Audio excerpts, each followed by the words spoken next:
قبل ما نبدأ الفيديو ما تنسوش تدعوا للمسلمين المستضعفين في كل مكان. النهاردة هيكون أول فيديو في سلسلة فيديوهات الصعيد، واللي هنزور فيها مع بعض محافظات الصعيد من أول محافظة بني سويف لحد محافظة قنا. ما تنسوش تدعمونا باللايك والاشتراك عشان نقدر نكمل الفيديوهات بإذن الله. اتحركنا في اتجاه بني سويف ووصلنا أول مركز في محافظة بني سويف، وهو مركز الوسط. ركبنا توك توك من هناك عشان نروح أشهر معلم تقريبا في محافظة بني سويف كلها، وهو هرم ميدوم. هرم ميدوم بناه الملك سنفرو سنة 2620 قبل الميلاد، يعني تقريبا أقدم من أهرامات الجيزة.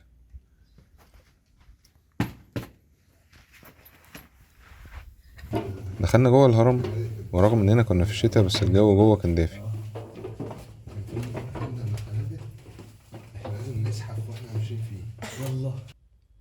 دخلنا جوه ووصلنا لحجرة الدفن، وكانت مليانة خفافيش.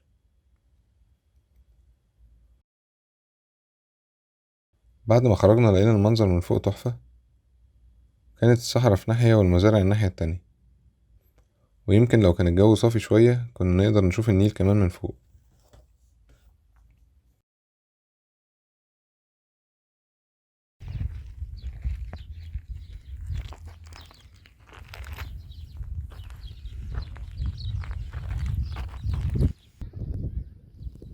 خلصنا الهرم وركبنا أتوبيس لبني سويف. نزلنا عند ميدان العبور، واحد من الميادين المشهورة في بني سويف. والطيارة اللي محطوطة في الميدان دي طيارة روسية الصنع، استخدمتها قواتنا في حرب 67 وحرب أكتوبر. وفي نفس المنطقة موجودة جامعة بني سويف وحديقة حيوان بني سويف. رحنا حديقة الحيوان وقعدنا فيها شوية، وكان فيها حيوانات أكتر مما كنت متوقع، وكانت لطيفة عموما. اتمشينا في المنطقة شوية، ورحنا بعد كده عشان نصلي العصر في مسجد الغمراوي.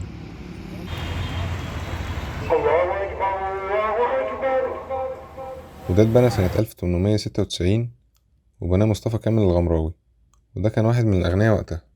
عدينا بعد كده على السريع على مسجد السيدة حورية، أشهر مساجد بني سويف، ويقال إنها كانت حفيدة الحسين، وشاركت في بعض المعارك مع جيوش المسلمين. ولكن زي ما قلت قبل كده إني مش بؤمن بالتبرك بأولياء الله الصالحين، وأرى فيه نوع من الشرك بالله.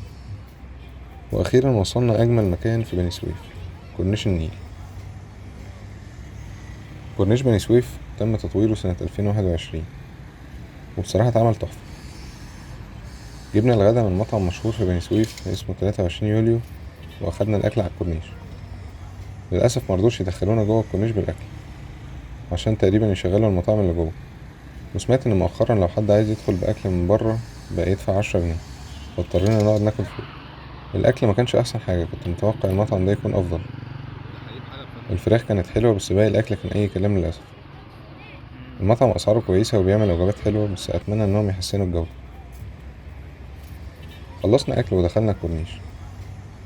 الحقيقة دي كانت تالت مرة أروح فيها كورنيش بني سويف، في المرتين اللي قبلها كان رايق وهادي، بس المرة دي كان زحمة أوي، وأعتقد عشان كان في آخر أجازة نص السنة.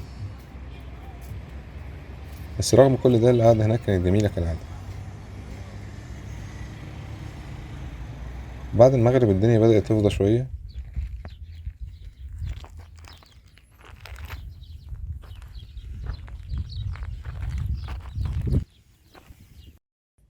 من الحاجات اللطيفة في الكورنيش إنهم حاطين صور ومعلومات عن الشخصيات المهمة اللي من محافظة بني سويف.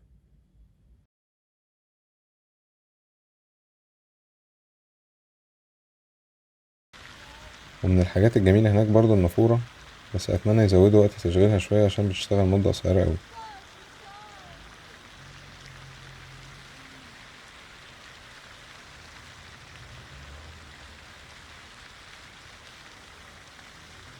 ودي كانت نهاية أول فيديو من سلسلة فيديوهات الصعيد.